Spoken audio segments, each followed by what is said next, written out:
నమస్కారం, news vision కు స్వాగతం. ముందుగా వార్తల్లోని ముఖ్యాంశాలు.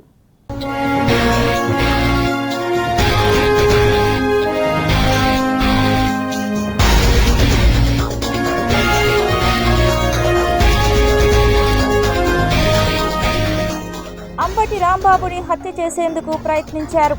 ఏపీలో జంగిల్ రాజ్ నడుస్తోంది. ఆగ్రహం వ్యక్తం చేసిన వైకాపా అధినేత వైఎస్ జగన్.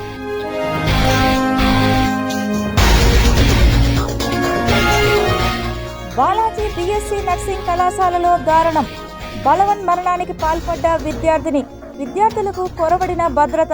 ప్రిన్సిపల్ వేధింపులే కారణమంటున్న సహచర విద్యార్థులు, తల్లిదండ్రులు. ప్రపంచ క్యాన్సర్ దినోత్సవంపై అవగాహన ర్యాలీలు. ముందస్తు స్క్రీనింగ్ తప్పనిసరన్న వైద్యులు. పారిశుద్ధ్యం మెరుగ్గా చేపట్టండి. బాలికల పాఠశాలను పరిశీలించిన తిరుపతి నగరపాలక సంస్థ commissioner N Maurya. A2, A3 Mohan Babu, విష్ణువులకు కేసులో నోటీసులు ఇస్తాం, విచారణ చేస్తాం. తప్పు చేసిన వారిని వదిలిపెట్టే ప్రసక్తే లేదు. అడిషనల్ ఎస్పీ రవి మనోహరాచారి వెల్లడి.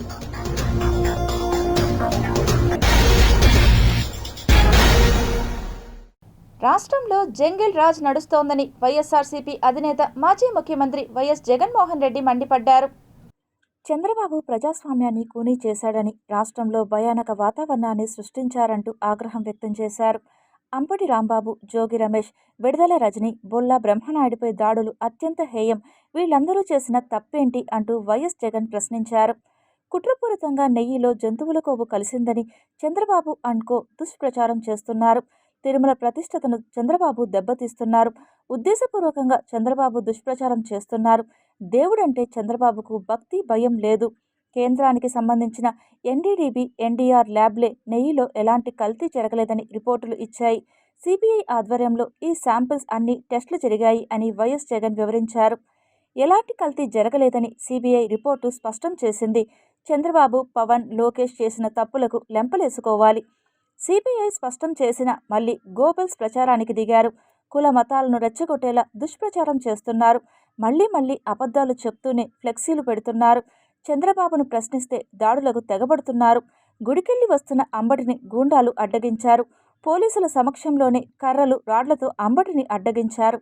అంబటిని బూతులు తిడుతూ కారుపై దాడి చేశారు అని వైఎస్ జగన్ మండిపడ్డారు. బూతులు తిట్టిన వారిపైన అంబటి రియాక్ట్ అయ్యారు.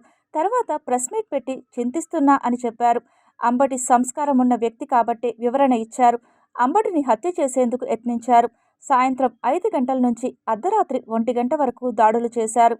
ఎమ్మెల్యే గల్లా మాధవి ఆధ్వర్యంలో దాడులు జరిగాయి. ఇంట్లో ఆడవాళ్లు, పిల్లలున్న తిడుతూ దాడులు చేశారు. ఇంటిని ధ్వంసం చేశారు. ఆఫీసుకు నిప్పు పెట్టారు.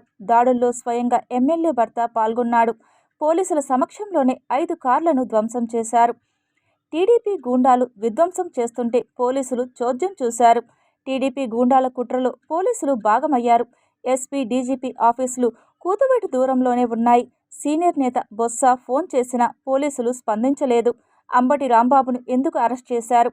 దాడులు చేసిన వారికి స్టేషన్ బెయిల్ ఇచ్చి వదిలేశారు. తర్వాత రోజు కూడా జోగి రమేష్ ఇంటిపై దాడికి తెగబడ్డారు. ఏకంగా పెట్రోల్ బాంబులతో జోగి ఇంటిపై దాడి చేశారు. ముందు రోజు విడుదల రజనీపై కూడా దాడి చేశారు. గుడి బయటే రజనీని అడ్డగించి దుర్భాషలాడి దాడి చేశారు.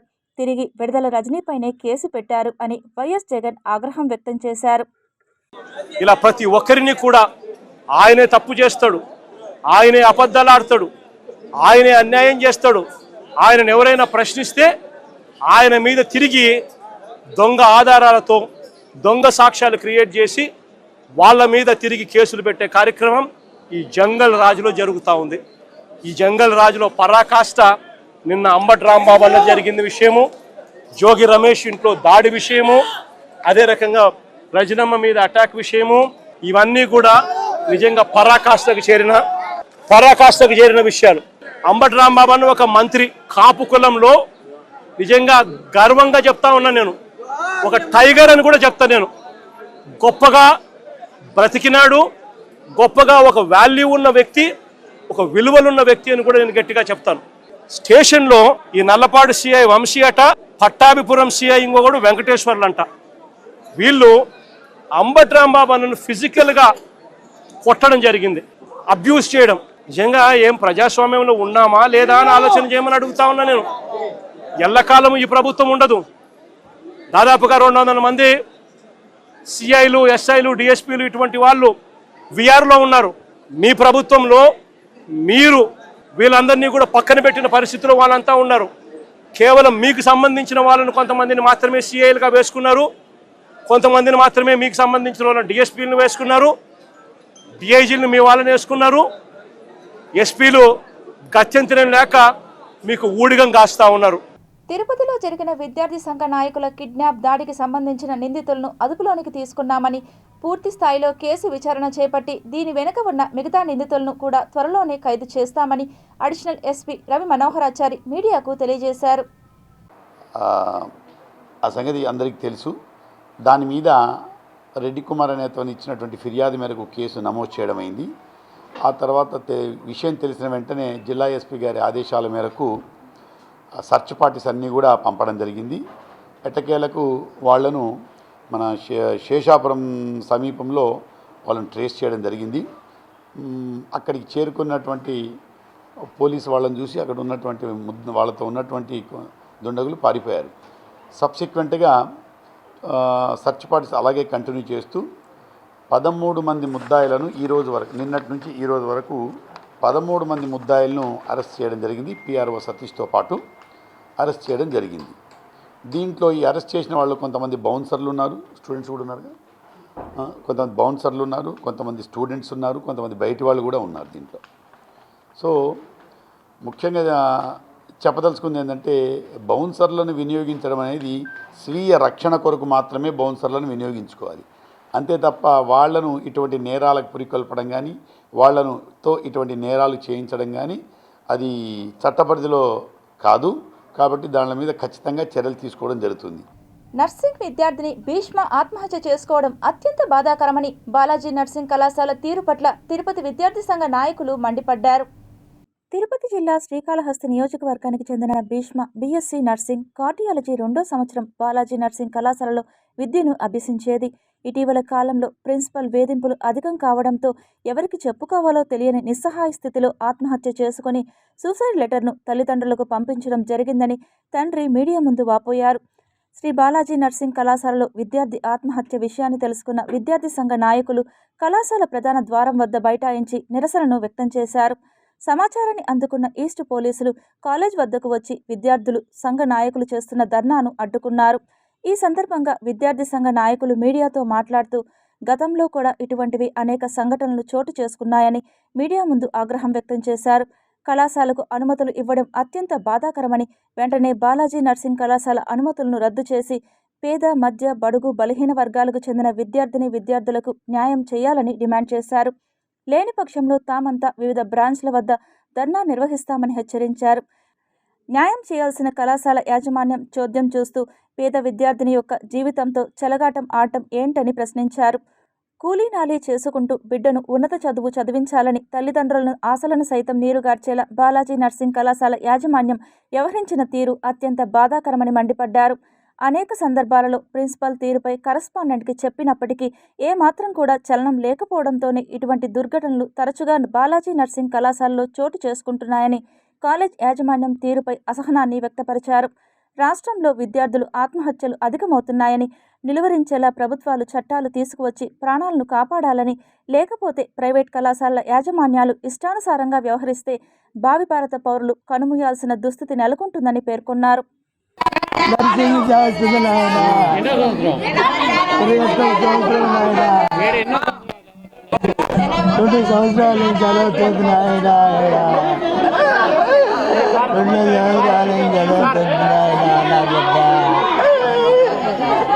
సూసైడ్ లెటర్ రాసిందని చెప్తున్నారు యజమానం. బాలాజీ నర్సింగ్ కళాశాలలో నిన్న రాత్రి భీష్మ అనే ఒక దళిత విద్యార్థి ఆత్మహత్య చేసుకొని చనిపోవడం జరిగింది.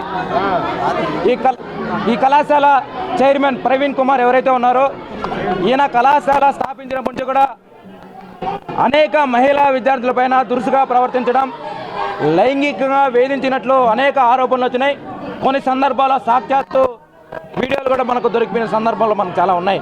ఈరోజు శ్రీకాళహస్తికి చెందినటువంటి ఒక దళిత విద్యార్థి ఇక్కడ మేనేజ్మెంట్ ఎవరైతే ప్రిన్సిపాల్ ఉన్నారో వాళ్ళు పెట్టేటువంటి టార్చర్కి అదేవిధంగా శారీరకంగా ఫిజికల్గా ఉపయోగపడాలని చెప్పే విధంగా అమ్మాయిని మానసికంగా వేధిస్తున్నారు. ఆ వేదనకు తట్టుకోలేక ఈ అమ్మాయి సూసైడ్ చేసుకొని చనిపోవడం జరిగింది.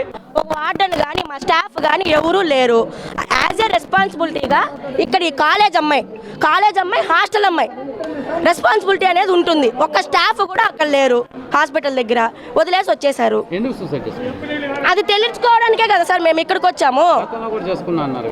అది మాకు తెలీదు. మాకు టాక్ వచ్చింది అట్లా అనేసి చనిపోయారు అనేసి మాకు తెలిసింది అంతవరకు. ఆ కాలేజ్లో జాయిన్ అయిన తర్వాత మాకు ఇట్లా జరిగింది అని తెలుసు అంతే. అమ్మాయి కార్డియాలజీ కాలేజ్ వాళ్ళు వెళ్ళి చైర్మన్ ప్రిన్సిపల్ సార్ వెళ్ళి నాయుడుపేటలో కేసు పెట్టారంట. అది మీ తప్పు లేనప్పుడు ఇక్కడ ఏదన్నా చూసుకోవాలా? వాళ్ళ పేరెంట్స్ వచ్చే వరకు కూడా వాళ్ళు ఇక్కడ లేరు హాస్పిటల్లో.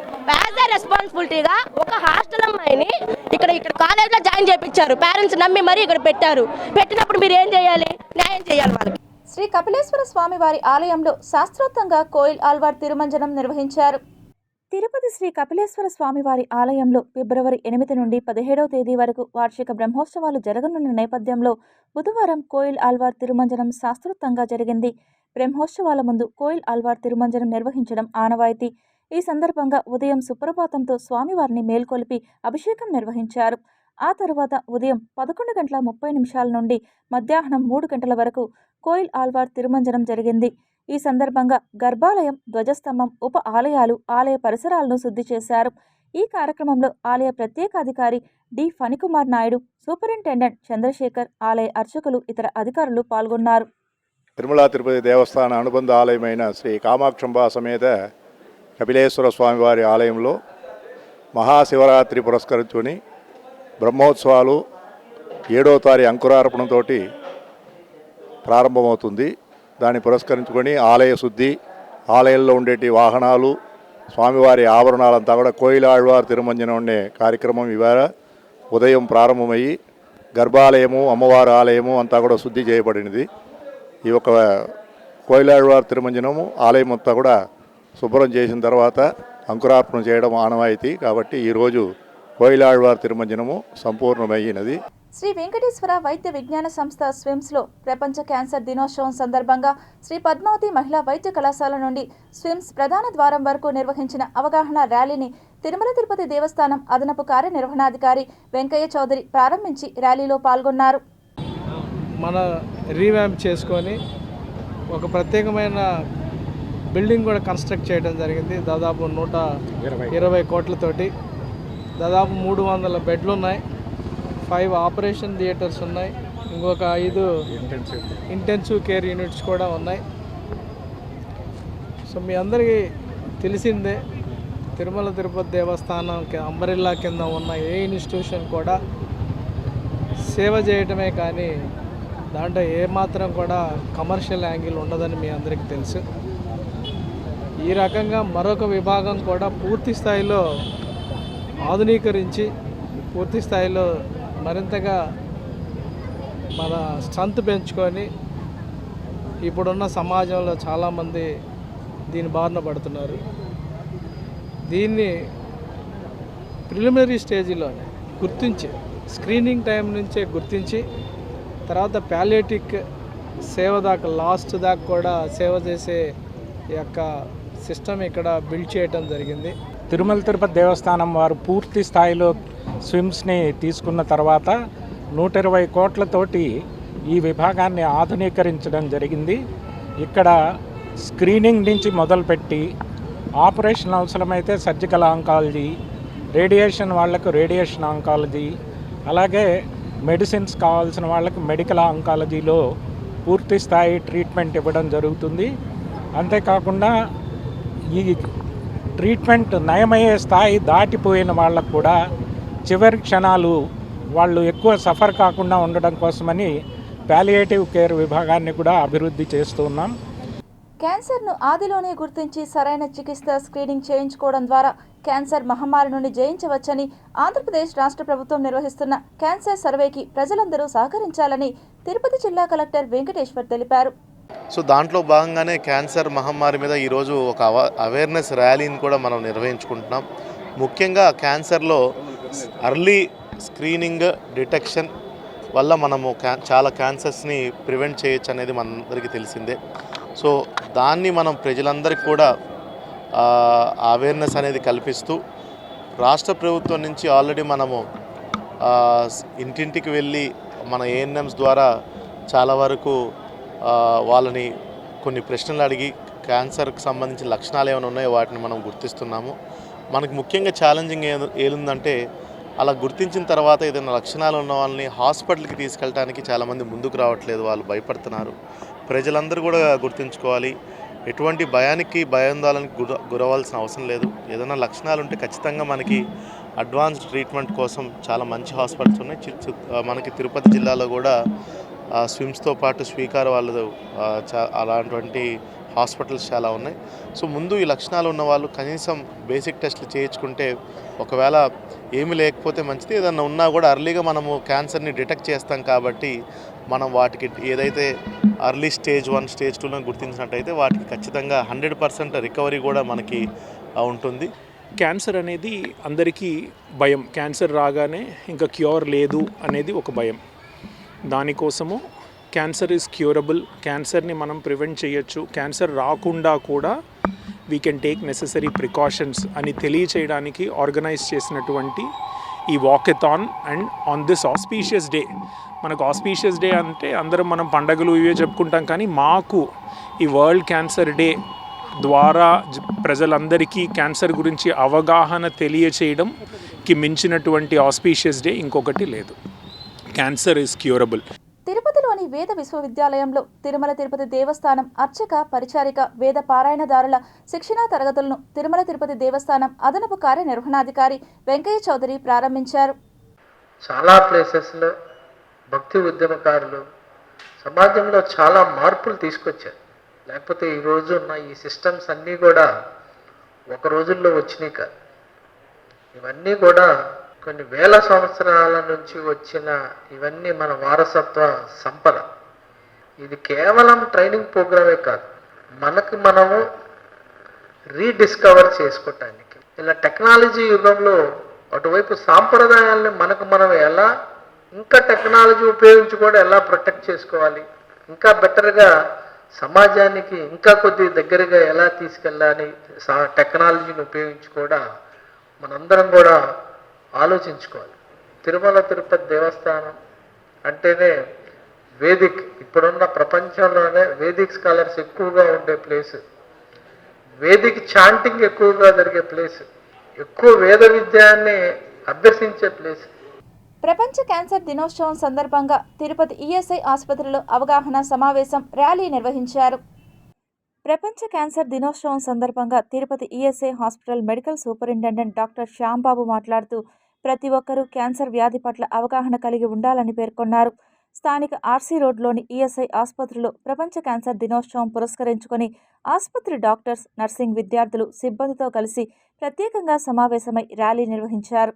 ఈ సమావేశంలో సూపరింటెండెంట్ శ్యాంబాబు మాట్లాడుతూ శరీరంలో ఏవైనా గడ్డలు లాంటివి గుర్తిస్తే వెంటనే డాక్టర్ను సంప్రదించాలని, ముఖ్యంగా మహిళలు ఈ వ్యాధి పట్ల అవగాహన పెంచుకోవాలని కోరుకుంటూ తీసుకోవాల్సిన జాగ్రత్తలను ఈఎస్ఐ ఆసుపత్రి లబ్ధిదారులకు వివరించారు. జీవకోనలో పారిశుద్ధ పనులు మరింత మెరుగ్గా చేపట్టాలని నగరపాలక సంస్థ కమిషనర్ ఎన్ మౌర్య అధికారులను ఆదేశించారు. సమగ్ర శిక్షా నిధులతో జీవకోన్లో స్వచ్ఛంద సంస్థ నిర్వహిస్తున్న అనాథ బాలికల పాఠశాలను పారిశుద్ధ పనులను బుధవారం సాయంత్రం పరిశీలించారు. తల్లిదండ్రులు లేని సుమారు 85 మంది బాలికలతో ఈ పాఠశాల హాస్టల్ నిర్వహిస్తున్నామని స్వచ్ఛంద సంస్థ నిర్వాహకులు తెలిపారు. బాడుగలు చెల్లించలేని స్థితిలో ఉన్నామని, మున్సిపల్ స్కూల్లో అవకాశం కల్పించాలని కోరారు. ఈ సందర్భంగా కమిషనర్ మాట్లాడుతూ పిల్లలకు ఎటువంటి ఇబ్బందులు లేకుండా రక్షణ ఉండేలా అన్ని ఏర్పాట్లు చేయాలని సూచించారు. మున్సిపల్ స్కూల్ను పరిశీలించి అవకాశం కల్పించేలా చర్యలు చేపడతామని తెలిపారు. జీవకోన్లోని పలు ప్రాంతాల్లో పారిశుద్ధ పనులను పరిశీలించారు. డ్రైనేజీ కాలువలు శుభ్రం చేసి చెత్త కుప్పలు ఎప్పటికప్పుడు తొలగించాలని సిబ్బందిని ఆదేశించారు. కమిషనర్ వెంట deputy commissioner Amarayya, DE Ramana, సమగ్ర శిక్ష అదనపు project coordinator Gauri Shankar, sectoral officer Meenakshi, నగరపాలక సంస్థ పారిశుద్ధ సిబ్బంది తదితరులు ఉన్నారు. రాష్ట్రంలో కూటమి ప్రభుత్వం ప్రజలను వ్యవస్థలను భయభ్రాంతులకు గురిచేస్తూ పాలన కొనసాగిస్తున్నారని ఉమ్మడి చిత్తూరు జిల్లా వైకాపా అధ్యక్షులు భూమన కరుణాకర్ రెడ్డి మండిపడ్డారు. తిరుపతి పద్మావతిపురంలోని వైఎస్ఆర్ కాంగ్రెస్ పార్టీ కార్యాలయంలో వైకాపా విస్తృత స్థాయి సమావేశాన్ని ఏర్పాటు చేశారు. ఈ సందర్భంగా కార్యకర్తలను ఉద్దేశించి భూమన మాట్లాడుతూ రాష్ట్ర వ్యాప్తంగా వైఎస్ఆర్ కాంగ్రెస్ పార్టీ బలంగా ఉందని, అది చూసి ఓర్వలేకనే ఉద్దేశపూర్వకంగా కుట్ర పన్ని కేసులతో రాష్ట్రంలో భయాందోళనకు గురి చేస్తున్నారని ఆగ్రహం వ్యక్తం చేశారు. అక్రమ కేసులతో తమను అణచివేయాలని చూస్తే అంతకు రెట్టింపు ఉత్సాహంగా పనిచేసి వైకాపాను మరింత బలోపేతం చేస్తామని అన్నారు. 2029 సార్వత్రిక ఎన్నికలలో వైఎస్ జగన్మోహన్ రెడ్డిని ముఖ్యమంత్రిగా చేసేందుకు ప్రజలంతా సుముఖంగా ఉన్నారని, ఎన్ని అడ్డంకులు వచ్చినా అవాంతరాలు వచ్చినా తాము భయపడకుండా వైఎస్ జగన్ పక్షాన నిలబడతామని పేర్కొన్నారు. ఈ డిజిటలైజేషన్ ప్రక్రియలో భాగంగా 2245 పూర్తి చేశాం. మొత్తం మాకు 50 డివిజన్లు ఉంటే 45 డివిజన్లకు సంబంధించినటువంటి అధ్యక్ష నియామకాలన్నీ కూడా పూర్తయ్యాయి. ఇంకొక 5 వార్డులకు సంబంధించినవి పెండింగ్ ఉన్నాయి. అది కూడా కొన్ని రోజుల్లో కంప్లీట్ చేస్తాం. మాకు డేటా ఏ రోజుకి ఆ రోజున పార్టీ కార్యాలయానికి అందుతోంది. ఏ వార్డు నుంచి అయినా కూడా కనీసం 200 మందికి తక్కువ లేకుండా కమిటీని వేయమని చెప్పి వీళ్ళందరికీ కూడా స్పష్టంగా తెలియజేశాం. దానికి తగ్గట్టుగానే వార్డుల నుంచి మాకు 200 మందికి తగ్గకుండా వస్తున్నారు. మేము 10,000తో కమిటీని పూర్తి చేయాలన్నటువంటి టార్గెట్ ని పెట్టుకోవడం జరిగింది. ఆంధ్రప్రదేశ్ రాష్ట్రంలో ప్రజలంతా సుభిక్షంగా ఉండాలని శ్రీముఖి తెలిపారు. కలియుగ ప్రత్యక్ష దైవం శ్రీ వెంకటేశ్వర స్వామివారి చెల్లిగా తిరుపతి గ్రామదేవతగా విరాజిల్లుతూ ప్రజలందరి చేత పూజింపబడుతున్న శ్రీ తాతయ్యగుంట గంగమ్మ ఆలయాన్ని తాము దర్శించుకోవడం పూర్వజన్మ సుకృతంగా ఉందని యాంకర్ శ్రీముఖి తెలిపారు. అంతకుముందు గంగమ్మ ఆలయానికి విచ్చేసిన శ్రీముఖికి ఆలయ అధికారులు, ధర్మకర్తల మండలి సభ్యులు స్వాగతం పలికి దర్శన ఏర్పాట్లు చేశారు. అనంతరం వేద పండితులు ఆశీర్వచనం పలికారు. ఆలయం వెలుపల శ్రీముఖితో ఫోటోలు తీసుకునేందుకు అభిమానులు ఉత్సాహం చూపారు. మేలోనే కదండి, మేలో కూడా అంగరంగ వైభవంగా జరుగుతాయి. ఆ రోజుల్లో ఆ జాతర టైంలో కూడా రావడానికి నేను ప్రయత్నిస్తాను. ఇక్కడ ఉన్న వాళ్ళందరికీ గంగమ్మ తల్లి ఆశీర్వాదం ఉండాలని మనస్ఫూర్తిగా కోరుకుంటున్నాను. ఓం నమో వెంకటేశాయ. మా ఇంటి బంగారం అని సమంత గారి సినిమాలో ఒకటి చేస్తున్నాను. సో అది మేలో రిలీజ్ అవుతుంది. అప్పుడు మళ్ళీ వాళ్ళతో పాటు వస్తాను ఇక్కడికి. తిరుపతి వాళ్ళందరూ చాలా చాలా ప్రేమతో నిండిన వాళ్ళు. మీరందరూ హ్యాపీగా ఉండాలని మనస్ఫూర్తిగా కోరుకుంటున్నాను. తల్లి ఆశీర్వాదం అందరిపై ఉండాలని చెప్పేసి మా తిరుపతి గ్రామస్తులు అందరిపై ఉండాలి. ఇక్కడ వచ్చిన ప్రతి ఒక్కరికి అంత మంచి జరగాలని మనస్ఫూర్తిగా కోరుకుంటున్నాను. ఇక్కడికి వచ్చిన ముఖ్యంగా మా మీడియా ప్రతినిధులు అందరికీ కూడా థ్యాంక్ యూ సో మచ్. మీరు అన్నవాళ్ళు లేకపోతే మా కళాకారులు మీరే మమ్మల్ని ఎలివేట్ చేసేది. థ్యాంక్ యూ సో మచ్ ప్రతి ఒక్కరికి పేరు పేరున. అండ్ తిరుపతికి ఎప్పుడు వచ్చినా చాలా అద్భుతంగా రిసీవ్ చేసుకుంటారు. అండ్ ముఖ్యంగా టీటీడీ వాళ్ళు కానీ, ఇక్కడ చైర్మన్ గారు కానీ, ఈ తిరుపతి గ్రామంలో ఉన్న ప్రతి ఒక్కరికి, సిటీలో ఉన్న ప్రతి ఒక్కరికి thank you so much. And మా ప్రోగ్రామ్స్ చూస్తూ మమ్మల్ని ఎంకరేజ్ చేస్తున్న ప్రతి ఒక్కరికి థ్యాంక్ యూ సో మచ్. ముఖ్యంగా మీడియా మిత్రులకు థ్యాంక్స్ అలాట్. మాజీ మంత్రి రాంబాబు ముఖ్యమంత్రి చంద్రబాబుకు క్షమాపణ చెప్పాలని పూతలపట్టు నియోజకవర్గం ఎమ్మెల్యే కలికిరి మురళీమోహన్ డిమాండ్ చేశారు. రాయలసీమ ప్రజానీకానికి మీ ప్రభుత్వం ఏం చేసింది? నారా చంద్రబాబు నాయుడు గారి నేతృత్వంలోని కూటమి ప్రభుత్వం ఈ 19 నెలల కాలంలో ఏం చేసింది అన్నటువంటి విషయానికి చర్చకి ఎక్కడైనా సిద్ధమని చెప్పి కూడా మేము ప్రకటిస్తున్నాం. అదే సమయంలో మీ ప్రభుత్వం 5 ఏళ్లలో ఏం చేసింది? 2014-19 నుంచి ఇప్పుడు మళ్ళీ 2024 నుంచి కూటమి ప్రభుత్వం ఏం చేసిందని మీరు బహిరంగంగా చెప్పగలరా?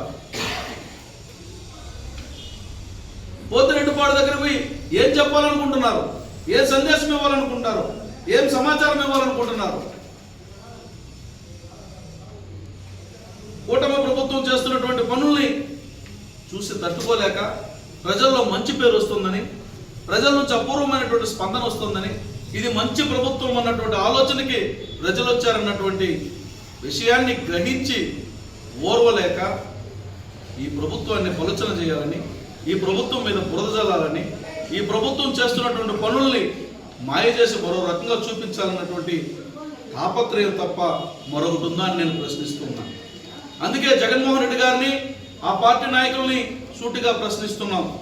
ఇండియన్ రెడ్ క్రాస్ సొసైటీ సేవలను మరింత విస్తృతం చేస్తామని Andhra Pradesh medical council chairman Daggumati Srihari తెలిపారు. తిరుపతి ప్రభుత్వ ప్రసూతి హాస్పిటల్ ఆవరణలోని ఇండియన్ రెడ్ క్రాస్ సొసైటీ కార్యాలయంలో కేకును కట్ చేసి పంచిపెట్టారు. కేంద్ర ప్రభుత్వం నుండి ఇండియన్ రెడ్ క్రాస్ సొసైటీ సేవలకు అనుమతులు మంజూరు కావడం సంతోషించదగ్గ విషయమని తెలిపారు.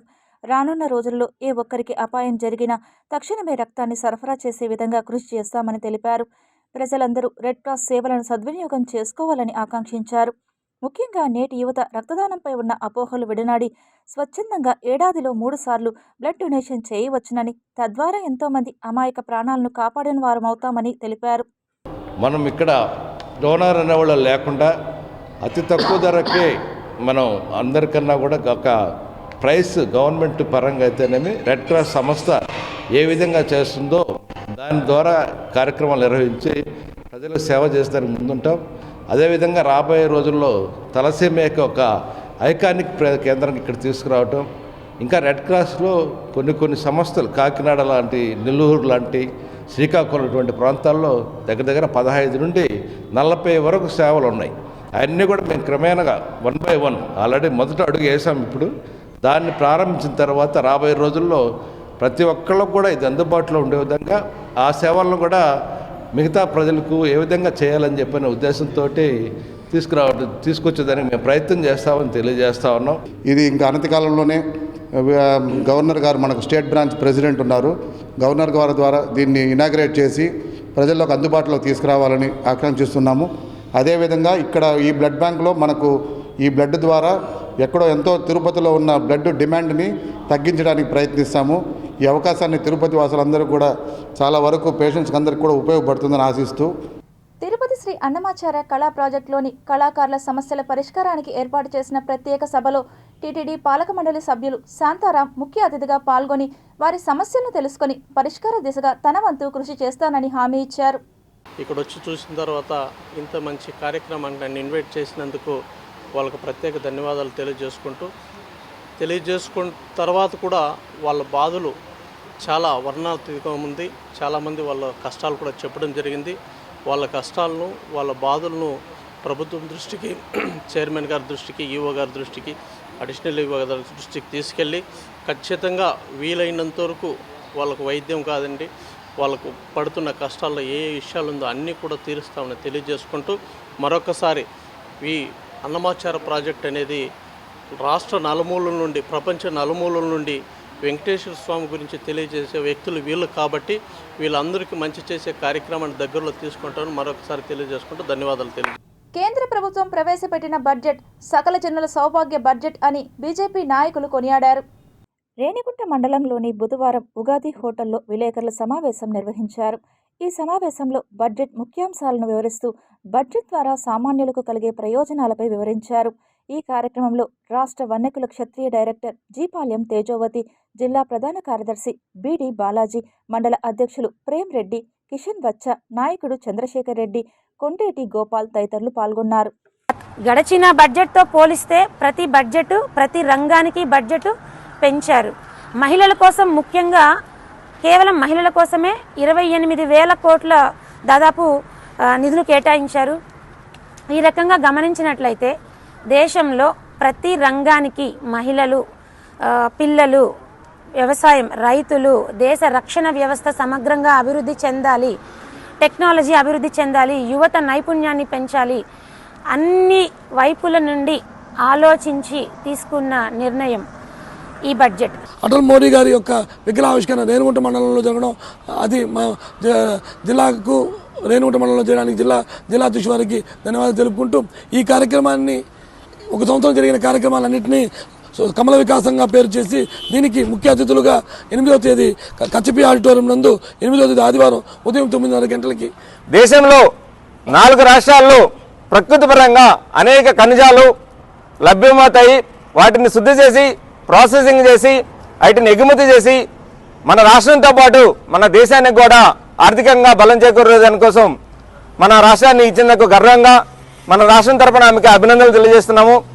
అదేవిధంగా కోస్తా ఆంధ్ర రీజియన్లో ఉన్న కొబ్బరి చెట్లకు బ్రాండ్ పెంచాలని, ఈ దేశంతో పాటు ప్రపంచంలో కూడా వీటిని ఎగుమతులు చేసేదానికోసం వాటికి ప్రత్యేకంగా నిధులు కేటాయించారు. విద్యారంగంలో 4 దశాబ్దాలకు పైగా తమ విద్యా సంస్థలను ఆదరిస్తున్న తల్లిదండ్రులకు ప్రత్యేక కృతజ్ఞతలు తెలియజేస్తున్నామని Sri Venkateswara children's high school correspondent Vasu తెలిపారు. తిరుపతి మహతి కళాక్షేత్రంలో రంగోత్సవ్ పేరుతో 49వ Sri Venkateswara children's high school వార్షికోత్సవాన్ని అత్యంత వైభవంగా నిర్వహించారు. ఈ కార్యక్రమానికి పిల్లలు, పెద్దలు, తల్లిదండ్రులు, ఉపాధ్యాయులు హాజరై తమ పిల్లలు వేసిన నృత్యాలతో మైమరిచిపోయారు.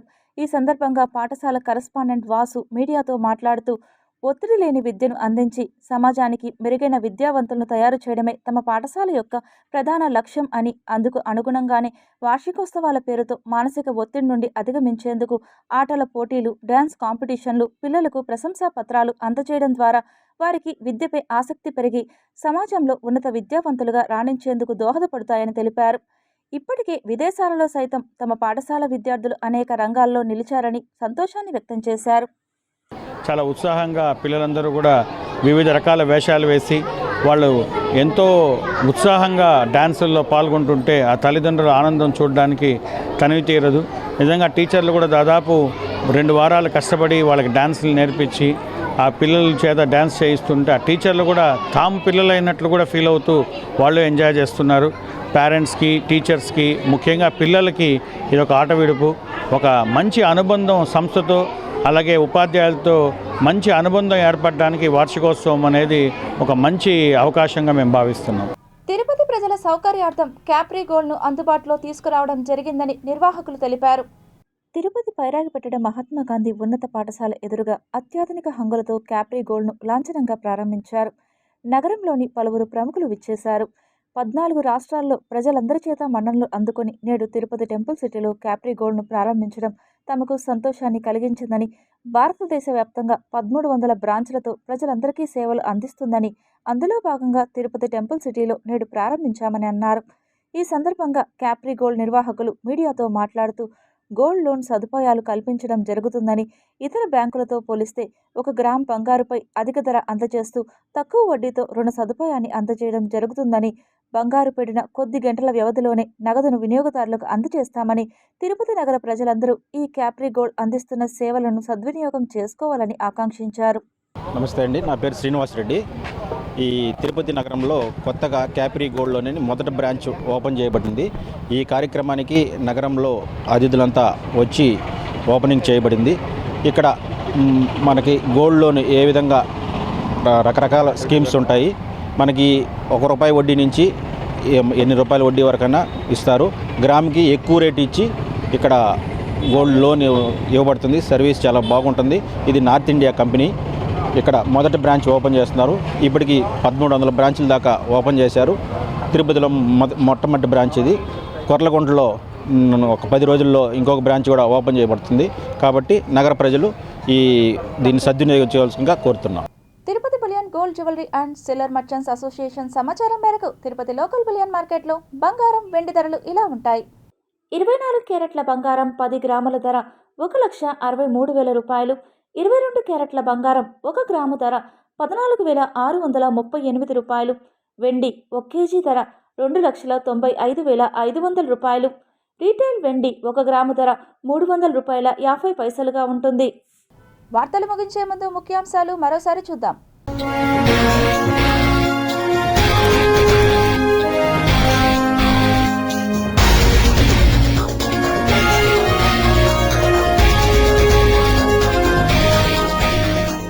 అంబటి రాంబాబుని హత్య చేసేందుకు ప్రయత్నించారు. ఏపీలో జంగిల్ రాజ్ నడుస్తోంది. ఆగ్రహం వ్యక్తం చేసిన వైకాపా అధినేత వైఎస్ జగన్.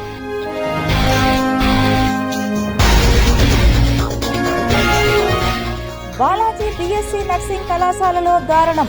బలవన్ మరణానికి పాల్పడ్డ విద్యార్థిని. విద్యార్థులకు కొరవడిన భద్రత. ప్రిన్సిపల్ వేధింపులే కారణమంటున్న సహచర విద్యార్థులు, తల్లిదండ్రులు. ప్రపంచ క్యాన్సర్ దినోత్సవంపై అవగాహన ర్యాలీలు. ముందస్తు స్క్రీనింగ్ తప్పనిసరన్న వైద్యులు. పారిశుద్ధ్యం మెరుగ్గా చేపట్టండి. బాలికల పాఠశాలను పరిశీలించిన తిరుపతి నగరపాలక సంస్థ commissioner N Maurya. A2, A3 Mohan Babu, విష్ణువులకు కేసులో నోటీసులు ఇస్తాం, విచారణ చేస్తాం. తప్పు చేసిన వారిని వదిలిపెట్టే ప్రసక్తే లేదు. అడిషనల్ ఎస్పీ రవి మనోహరాచారి వెల్లడి.